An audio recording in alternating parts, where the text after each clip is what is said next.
No, see, not like I see them, but I mean, we were watching something like 9 days ago. I saw Jen NBC always said, less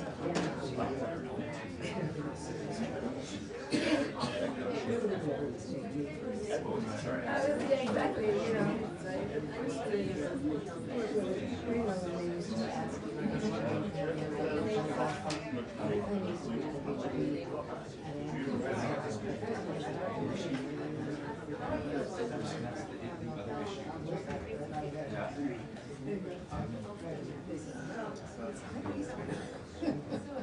PR said no?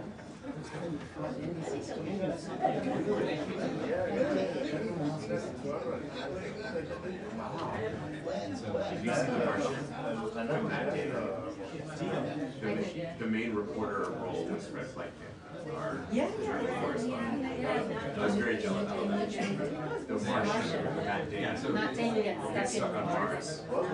Yeah, like It's a good airplane to me.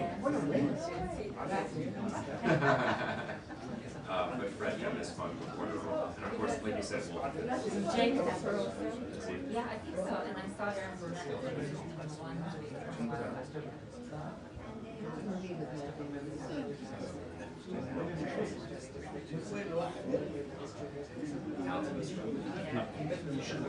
If you like that movie, it's a Netflix show. It's fantastic. Yeah. It's 8 7 or 8 parts. It's all black and white. It's beautifully done. Very different. It's much darker than early figure. It's very, very good. It's just called Ripley. I was at a friend shop who was a casting person for the first Joker movie. I went to the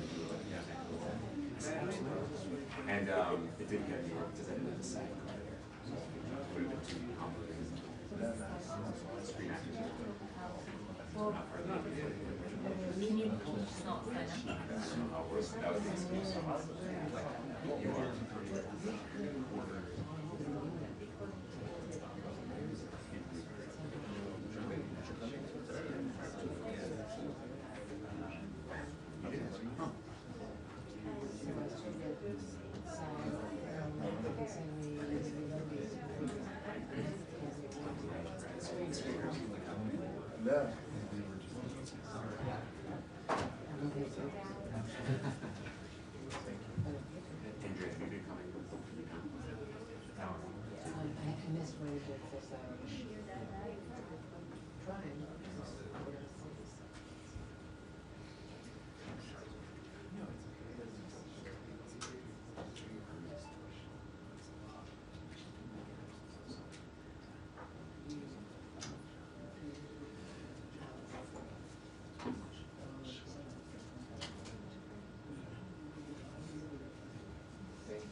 You got the best trip. Weren't you on Saudi? Jeddah, it was fun. How was that the best trip? Yes, it's true. We are flying. I haven't had a chance. We were struggling to find a balcony. And the camera went outside and saw that there were actually 2 series of balconies in a certain we got the best approved. It was the most absurdly large room that I've ever been in my entire life. It was only 1 bedroom, but it was a living room. Is this the hotel? The Ritz Jeddah. Oh. It was, Yes. and then she got up really late. She sent the whole group a video. Like, these rooms are insane, but they're not meant for like full families.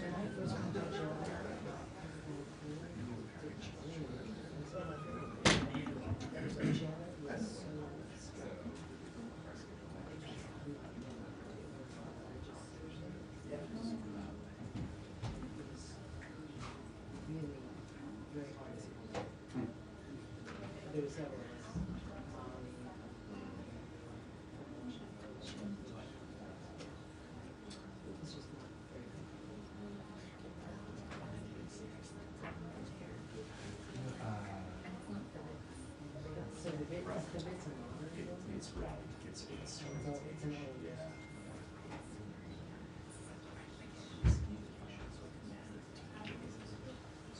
So I'm just doing some shirts and things. And it's going down there to let me call it. So everything's closed. It's my 7 o'clock. It was so tight. So I had to go to the sort of Sephora. It's one of these folks having women why I'm the man needed makeup. I said, I take it. They were very, very nice. Okay. They created so many. So many some Dior makeup that I wasn't even doing exchange rate in my head. I was just like, fine, just give it to me, and then I get back. That was not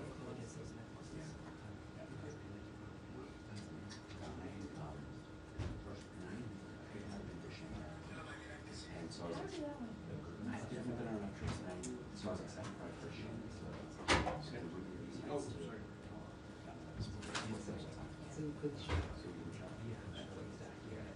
Sure.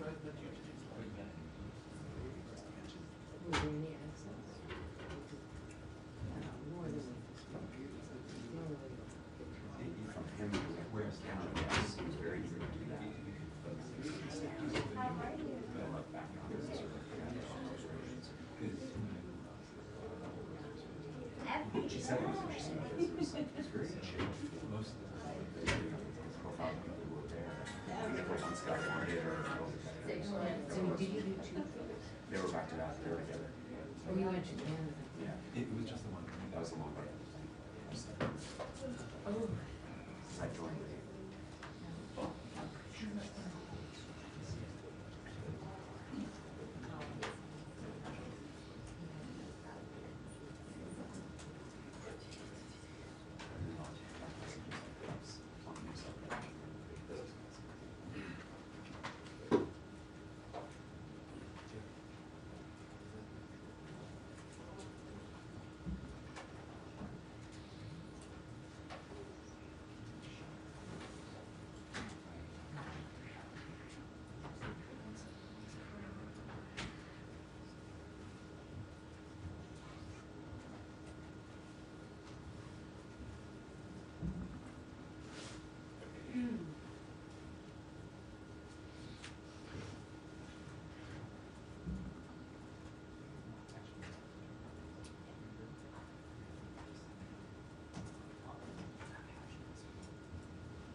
everybody. Nice climate control in here. Yeah, feel the air there. All right, thank you, everybody. Lights seem a little brighter today. I don't know if that's good or bad. All right. Yeah, these lights are really bright. Is that a different setting, or it might be my mood? All right, everybody. Thank you. Welcome aboard. I got a bit of an announcement for you here before we start our questions. Thank you again for coming.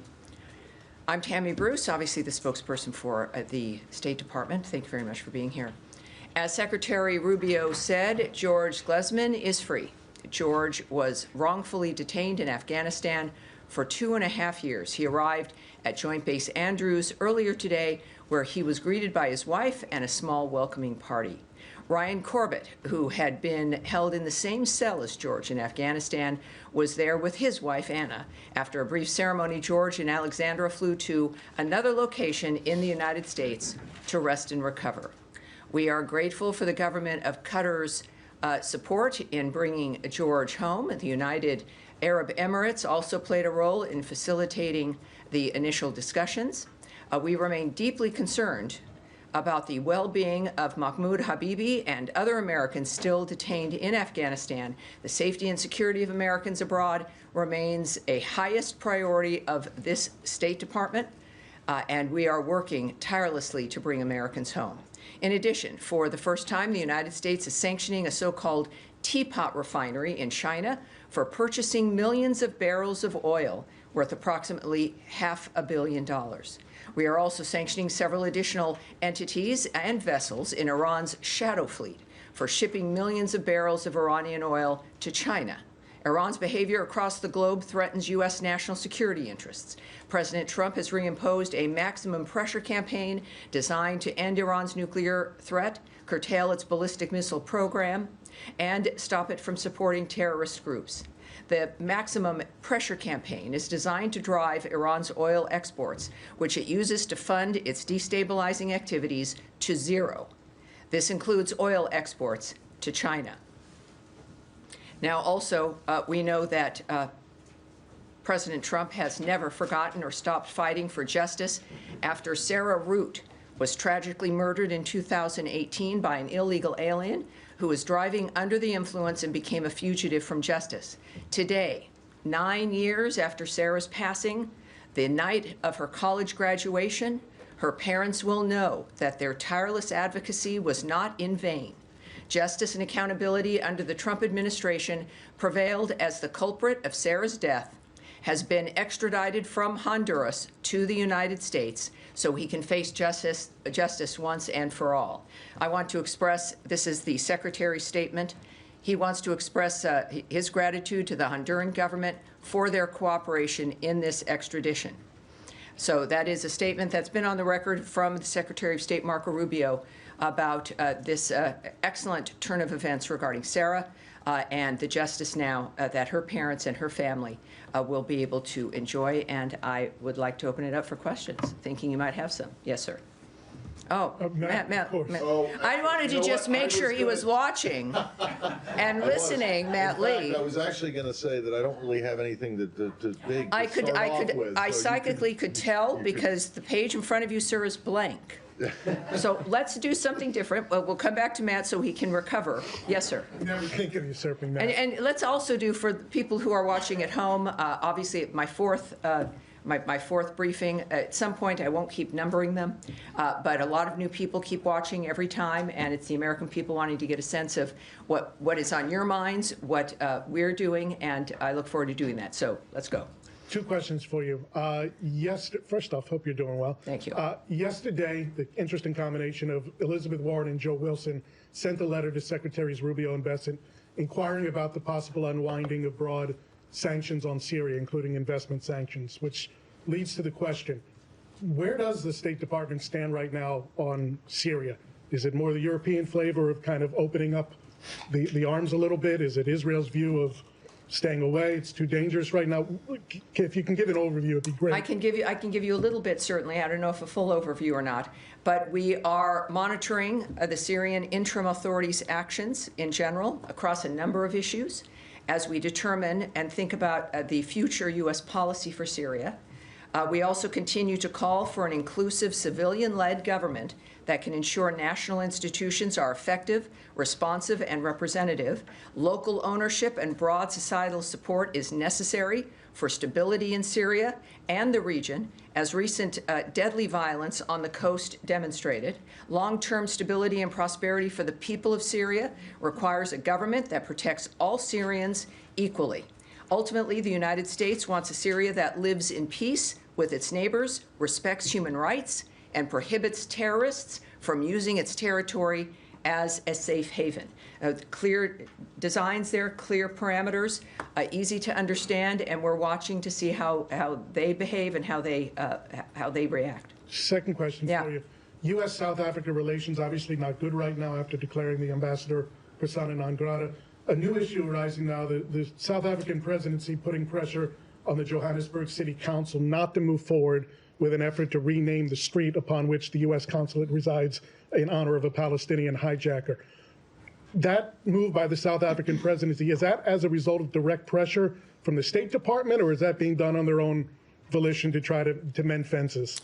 Well, we have seen the reporting on the issue, and we don't comment on internal deliberations between really any city and its government, certainly the city of Johannesburg and the government, in this case of South Africa. And perhaps South Africa would refer you to Johannesburg or South Africa for more details. But that's what I have for you. State, did state get involved in any manner on this? That's what I have for you. Okay, thank All you. right, Matt Lee, who's still, okay, he's go. scrolling. He's scrolling. I'm trying to find something and I can't find it. Well, welcome to my world. Yes, Nadia. Thank you, Jamie. Two questions. On Sudan first, the army has took over the presidential palace. Do you see a change on the ground, and what is the U.S. position regarding this development? And second, on Gaza, the Israelis are declaring that they want to annex Gaza, or parts of Gaza at least. Is there any new initiative to bring them back to the negotiation table for the ceasefire? Well, first on your first question, the SAF, the Sudanese Armed Forces, they have retaken the presidential palace in Khartoum. The ongoing fighting in Khartoum further underscores the devastating consequences of the conflict for the people of Sudan, and we continue to urge the warring parties to cease hostilities and facilitate the safe, unhindered movement of life-saving humanitarian assistance. So, we're watching that. I think the world should be. Much of it is watching that situation, and that seems to be an important event. But we're watching and we're aware of it. As far as Gaza, look, we're still dealing with the efforts to have a ceasefire, which we had and was courtesy of Hamas, broken because of their lack of action on the parameters of the ceasefire itself. We, of course, stand by our ally Israel, as I mentioned, every day, happily so. So I certainly won't comment on or speculate on other hypotheses of what people think is going or not going to happen. I think the main goal is, humanitarian supplies, the nature of the violence stopping. That is the sole focus of the nature of where we're at this point. I'm going to, well, I don't know. Can I follow up on it? Follow up and- But I'll get back to you, Said. Let's keep going here. So today was This is your last chance. Yes, sir. Today was supposed to be the deadline for the visa review that was called for in the executive order. There's some indication that deadline may have actually been extended. Can you shed any light on that? I can tell you that the deadline is now not today. I Okay. can't tell you the specifics, but it's don't expect that to be that today is a day that something will have to come out. Of course, what we do know is that what I can say to you is that the Department of State is committed to protecting our nation and its citizens by upholding the highest standards of national security and public safety through our visa process. As laid out by Trump's executive order, which is what initiated this dynamic, the visa adjudication process must ensure that U.S.-bound foreign travelers do not pose a threat to the national security and public safety of the United States. This was obviously a huge discussion on September 12th, 2001. And this is an issue that Americans care about and the nation's safety requires. The department, however, does not comment on internal deliberations or communications to the extent where, at least I can tell you that the deadline is not today. Okay, and then just one other thing, which is also kind of it's a very brief thing, but there's this lawsuit that's going on that's been the topic of, much attention. about on the AEA, to deport Venezuelans. Well, you obviously know I'm not going to speak to anything Well, no, you're no, going to be no, asking but- me but- because it but- so involves there was a a legal filing process. today Well, and by a the- filing even today. Well, I know, but it says that there are cabinet-level discussions about using a state secrets Well, dear. authority to. Matt, you know, and that's Well, fine. I know, but I you have to ask. And you do have to ask. And this is, I think, for everyone watching and everyone here, they're learning from you, unfortunately. That there's that yes, absolutely ask. That's part of it. Americans wondering what is it you guys are looking at. What are you concentrating on? But also learning that when you've got a process within the legal system and also diplomatic conversations, et cetera, there are certain things that I can't speak about. And that's one of them. But thank Okay. you, sir. Thank you. Andrea Mitchell. Hi, thank you so much, Tammy. The president acknowledged today that if there are mistakes that were made in taking some of the people to El Salvador, in the identifications of people, that they will be corrected. What are the efforts or the obligation of the State Department to follow up some of the complaints from families that their relatives were taken and are not gang members and do not have a violent history, to follow up with El Salvador? What rights do people have once they are taken to El Salvador and are in that prison under human rights and under State Department procedures when they are taken under the rubric of national security? Well, a few things, of course. I don't speak for the White House or the president. He had some great comments to make earlier today, as you know, as you're referencing, and I think his comments speak for themselves. I also can't speak about the individuals who have been transported or legal mechanisms or diplomatic mechanisms regarding their status. But what I can say is that our relationship with President Bukele is excellent. That this isn't a situation where there's no communication or a relationship that doesn't continue on with El Salvador or the president. And of course, this is an issue that we also continue to focus on. So that I can tell you is if the president mentioned it, I think that sends a signal, if not more so, about his commitment and the nature of what he knows and what he says he's going to do about it. And that's where we're going to leave Well, it. let me just follow up, because the video certainly that was taken by El Salvador showed some harsh treatment. Does the U.S. feel any obligation in terms of human rights or legal authority when people are taken to another country, to a prison, to follow up on what the conditions are in which they're being held?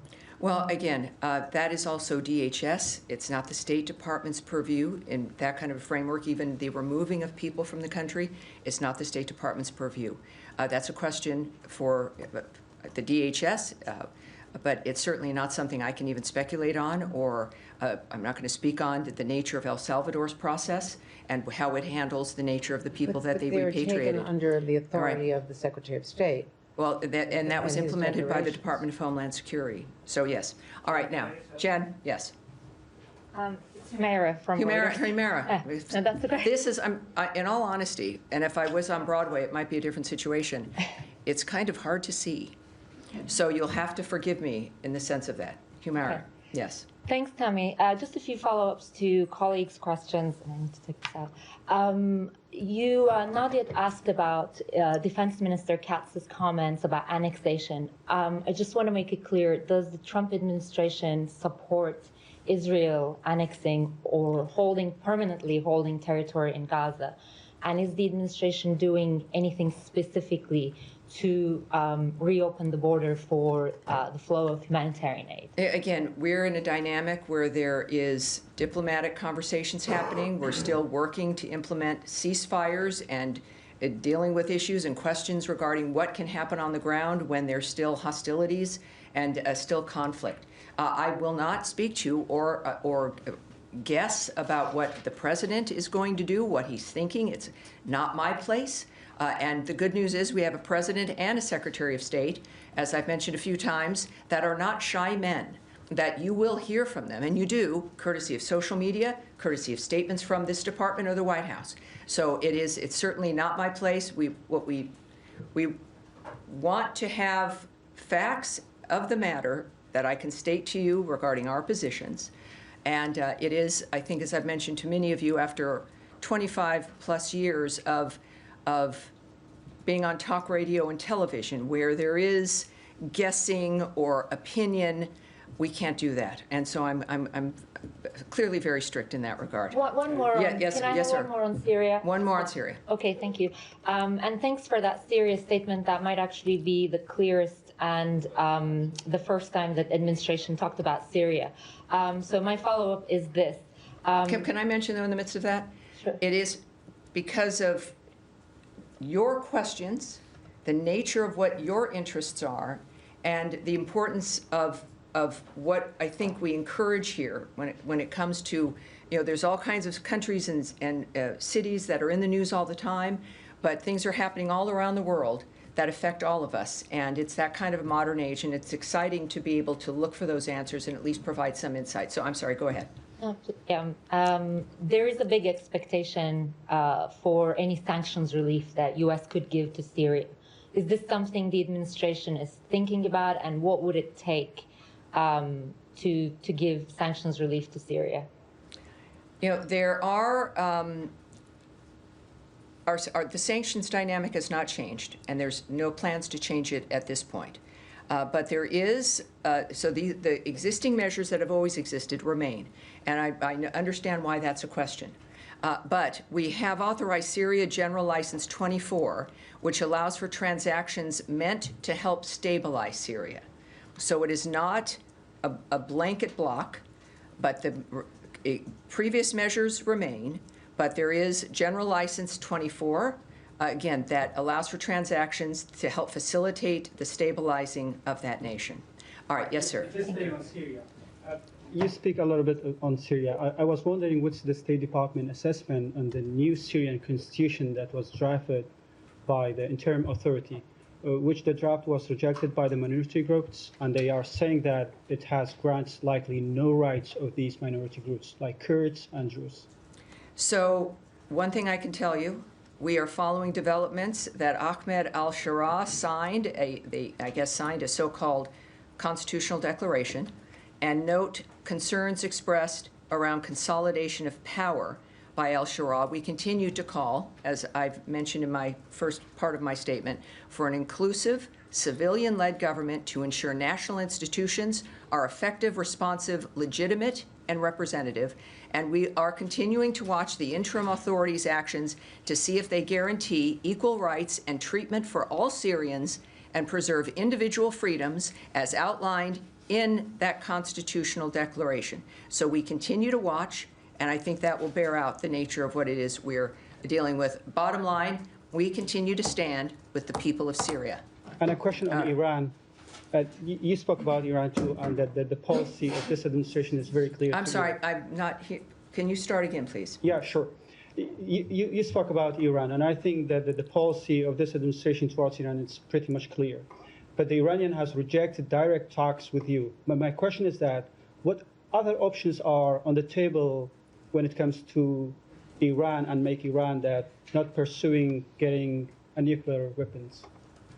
Well, certainly sanctions, as we have applied, to say the least.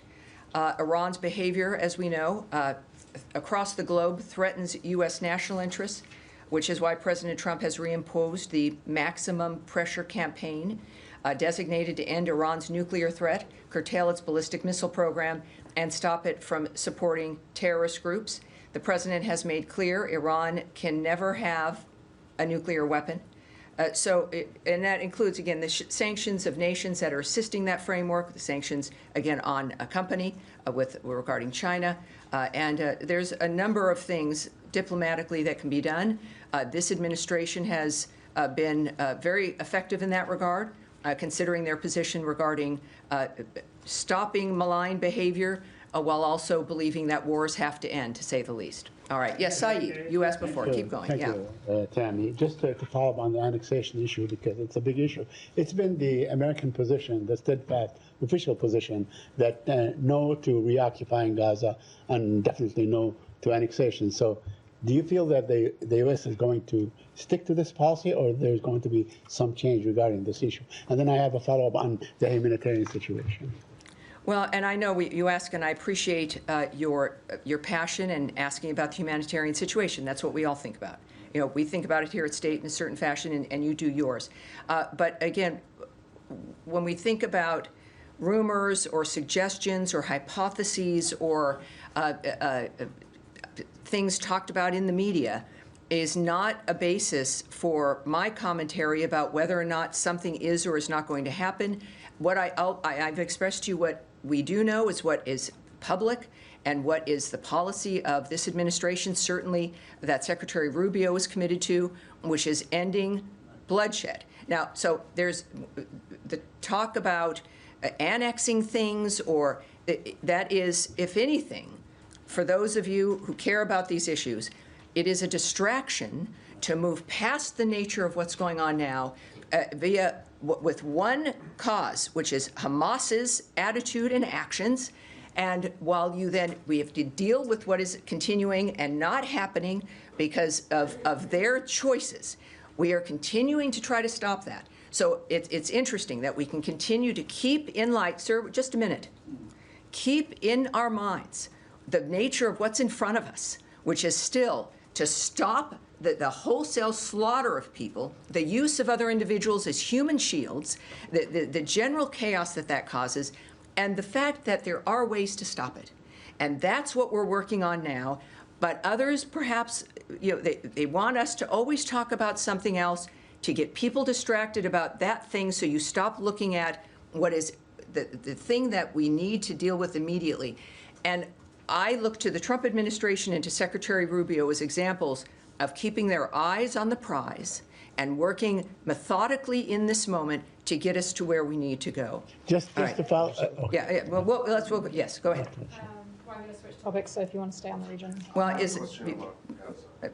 well, thank you. We'll stay on the region then. Yes, sir.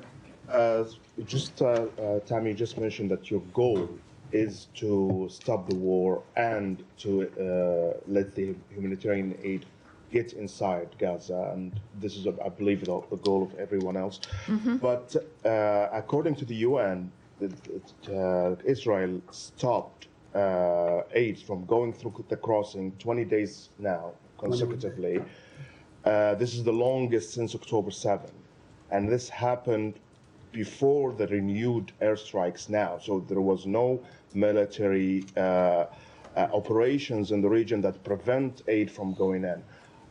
Do you feel that this is a collective punishment for Palestinians in Gaza to force Hamas to give some concessions? And is this acceptable?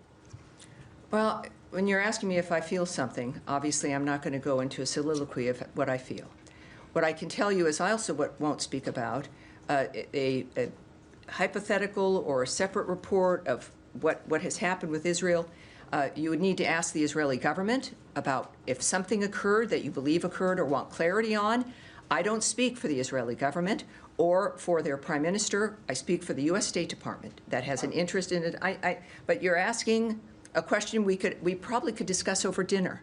But that's not a question for this podium or for what we are discussing here. What we do know, there are certain things that are facts of the matter, is that Hamas has put Israel and the world and the Gazan people in this position because of the madness, the savagery that they decided would be a good thing to do. I don't know what they thought would occur, but it perhaps is not what has occurred, which is a unity around the world after we saw that atrocity on October 7th. What we also, though, have done for everyone affected as a global issue, certainly first the Gazan people, the Israelis, etc., but as a global unified effort, is to stop the carnage. It's a meat grinder. It's people being used by others who just seem to certainly they're not focused on peace at the end.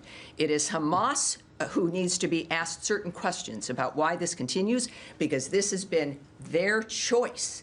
There has been elements that have been agreed upon, other steps that the world came together to facilitate that the United States was committed to, and they still abandoned it. Idan Alexander, when we talk about hostages who have been released or killers of Americans who've been extradited, there is an American who is still being held. The bodies of the dead being held. That is what is in front of us. This is what needs to be stopped. And that is what we're committed to. Yes, sir. My question, with the glasses there in the back. Yeah. No, right, the gentleman in front of you, sir. Yeah. So thank you. Daniele Compatangelo for Italian LA7. Yes. A question still about the meeting. If you confirm the meeting with the Israeli and the Americans next week here at the State Department and the White House, and if so, about Iran is going to be. That's from a report on Axios. So can you, if it's true, can you give us some nice ending phrase there. Yeah, can you give us some insight of what we're going to see? No, or what? if this is at the White House, as you suggest, well, it's I can't tell you what's going to happen at the White House, and I won't be confirming any meetings in this regard. All right, now you're ready, right? Let's do it. Thank you, Tammy. You got questions about this on Monday. It will have been almost a week since there was the announcement about termination of funds to US AGM broadcasters such as Voice of America and other grantees. As a senator, Secretary Rubio was supportive of the US grantee broadcaster Radio Free Asia. He protected it from cutbacks in the past. Does he want to revive the funding for Radio Free Asia, which broadcasts into countries like China, Cambodia, and Vietnam? And is he aware that due to the funding termination, a number of the journalists who work for Radio Free Asia are potentially could face deportation back to countries like China and Vietnam, where they may face imprisonment as a consequence of the reporting work that they've done for the US government by working for this outlet? And the same goes for Voice of America journalists, who also risk deportation back to countries such as Russia, Myanmar, Belarus, China, and Vietnam. Do you have a comment? Well, I did have that question, and I have the question out to the Secretary. It's something that I'm following up with as well. It has been a story, understandably. You're interested in the answers to this. So I'm going directly to him. He's a busy guy, but I'm going to continue to look for that from him. What I can tell you also, though, is that we're reducing, clearly, he was elected in large part to reduce the federal bureaucracy, right? It's about waste and fraud, mismanagement. This is something that has to occur. And in any dynamic, there's going to be actions and tough decisions that have to be made. Many of us personally also have to go through that when you're looking at a budget. The president continues to take action to ensure the whole of the United States government, including executive branch agencies, are in line with the administration's policy priorities. And I've said before, and I have to keep saying, is that many, many things are fluid. And it's why it's good why you're here and why now we're doing this, 3 days a week. But also when we address the issue, as I asked about the issue of visas, there are people who are reporting certain things, and like in any situation, if you're in the United States and you have to leave, you can also apply for asylum. If you are in a situation where you believe you're returning to your home country, puts you at significant risk. We have clearly procedures where you can apply for asylum, and that is certainly if someone is coming from that workplace or some other situation, that's something that people can do. If you have a visa, and every situation is different. That's why we don't discuss individual visa dynamics. But if someone is here and it is a work visa, and their employment is ended, there's a period of time. It's like any other visa dynamic for anyone who holds a visa, and you can learn about that at state.gov. You can there's a whole host of people that can help you. And I would guess if you're here on a work visa, that was probably a complicated, semi-complicated procedure. And so you're aware of these things. And so this is what is obvious for anyone in this kind of a situation, especially for those worried about the nature of reporting or a dynamic where they're concerned about returning. There are options like that, and that, again, is a very basic situation for everyone in that kind of a situation. Yes, sir. Thank you, Tammy. I will follow up on Iran very quickly, then I'll move to Ukraine, if you please indulge me. Sure. You started off highlighting some of the tools in your toolkit on Iran sanctions. I want to ask you about a particular sanction law. It's a law of the land, which is called the Mahsa Act, which requires the administration to target Iranian leadership for their gross human rights violations. Is this administration willing to implement the Mahsa Act? Is this administration what? Willing to implement the act. Well, I'm not. That would take me knowing what their thoughts are or discussing what diplomatic considerations are issues that I'm certainly not going to speculate on. That's a hypothetical for the most part, and I can't do that. Thank you. Yes, I'm moving to Ukraine, if I may. Very quickly, Tammy, on Ukraine. I was hoping you could fill us in on the delegation is headed to Saudi Arabia. I know one of them is... Wait, you're going to have to, so maybe his mic can come up. Start again. Yeah, sure. Maybe a little bit more slowly, too. Absolutely. I was Thank you. hoping you could fill us in on the delegation is headed to Saudi Arabia to discuss Ukraine. Michael Anton from this building is a part of the team. Anyone else you could mention, please? And also any reaction to overnight assault on Ukraine from Russia? I'm not going to speak about the particular individuals on the teams. All right? It is senior officials. It's not principals. But that's what we have. I think it's inappropriate to discuss certainly personnel, let alone senior officials who might be on a negotiation team.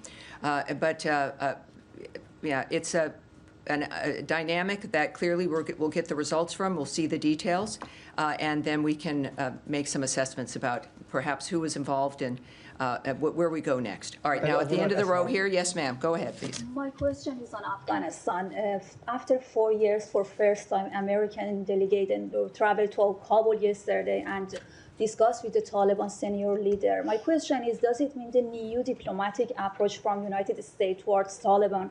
And can you clarify, aside that releasing American hostage, what other topics were discussed in this meeting with Taliban? Well, I wasn't at the meeting with the Taliban. Even if I was, I wouldn't give you any details. If there was, certainly these are diplomatic considerations, and we have what the main end result, which I think is the North Star of this framework, is that an American is home. So that's what we have to care about. In the meantime, I think that there's a general series of issues that we're dealing with, but keep encouraging you to think about the nature of the subjects that are in front of us, that we're working on, that are steps in longer processes to not just keep Americans safe and get Americans home, but to change the condition of the world that's in front of us. All right, all the way in the back, gentleman with the white shirt, yes, please. Thank you. Going back to the issue of Voice of America and global engagement media, the State Department was very active fighting disinformation, especially through the Global Engagement Center. They were very important in unveiling Russian state disinformation campaigns, Portal Combat and others in the previous administration.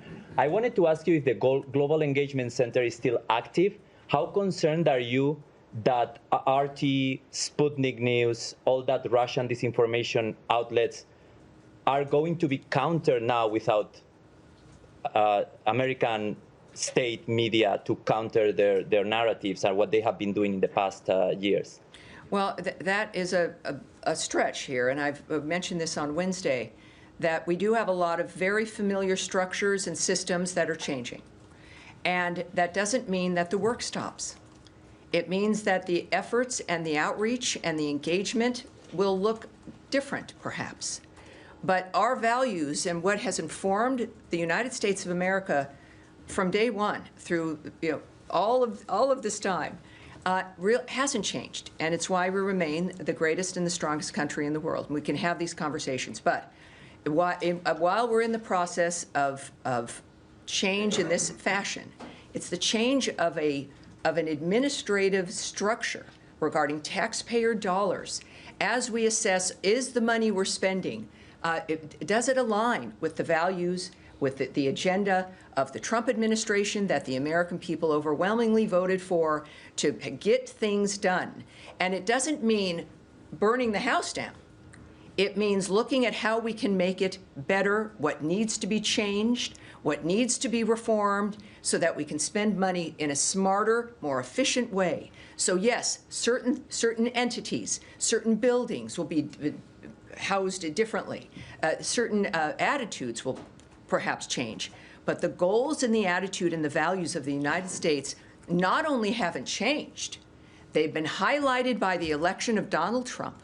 a man who has brought back the notion of the idea that any American should be forgotten, that there should be no forgotten man or woman, that we have a responsibility to the world, but not in participating and facilitating wars, in doing things new and in a different way, and that includes within the structure of this government and how we apply our values. So I would argue that this is not it's not a retreat. Quite the opposite. This is a preparation to continue the work in a smarter, stronger way.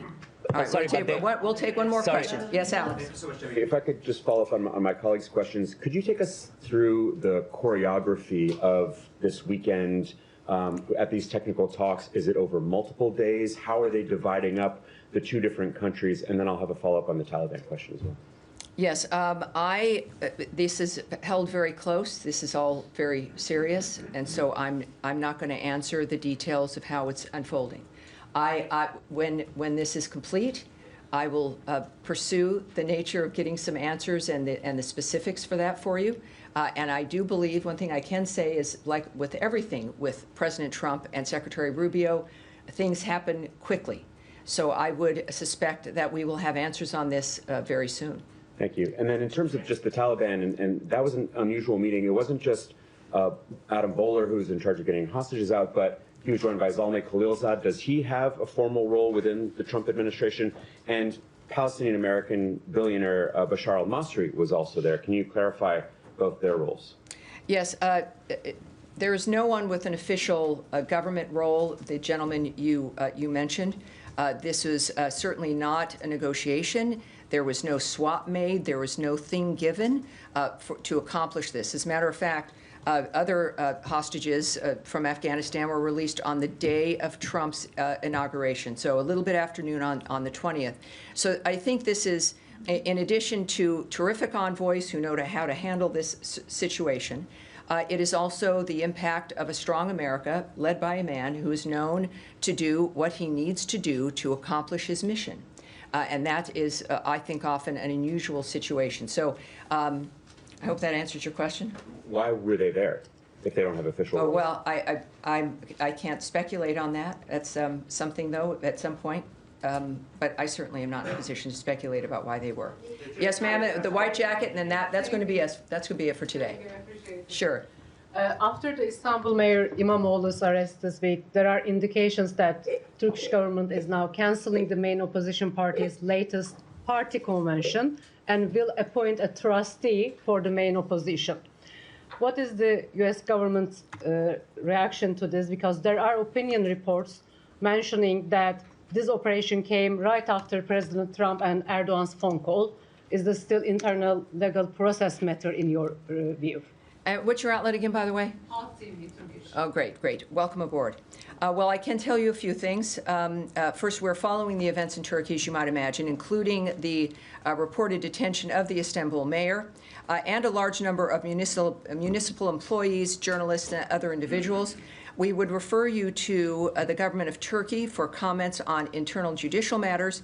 And of course, it is worth reiterating that it's important that Turkey protect the freedoms and human rights of all of its citizens, consistent with the country's constitution and in line with our shared values and democratic traditions.